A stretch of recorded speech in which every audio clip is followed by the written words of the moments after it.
Volunteers and first responders are stationed across the southeast, helping to care for communities hit hard by Hurricane Helene.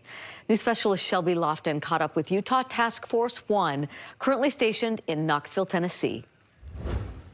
Utah Task Force 1 was initially heading to Georgia, but they said constantly changing circumstances rerouted them to Tennessee.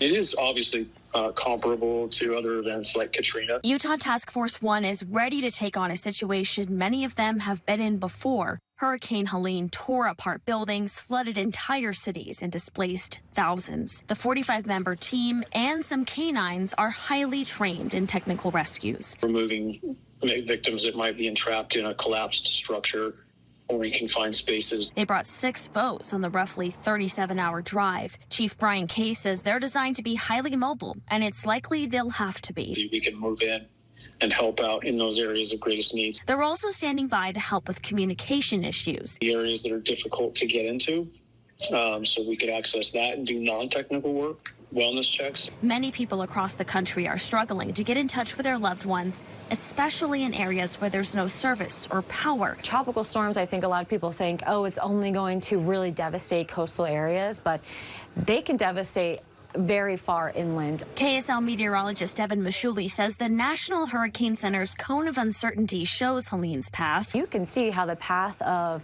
Hurricane Helene was going to turn to a tropical storm and then essentially just rotate and kind of linger over areas like Kentucky, Tennessee. She says as Helene moved north, it merged with another low pressure system, causing a lot of rain. Too much for several communities to handle. We've been here before. We know what to do. Chief Kay says his team will continue to move where they're called, putting their specialized emergency training to use. And in the event that something like an earthquake were to happen at home, this experience really comes into play and can be extremely valuable. Utah Task Force 1 is expected to be deployed for 2 weeks. We'll keep you updated on the crews heading in and out of the area.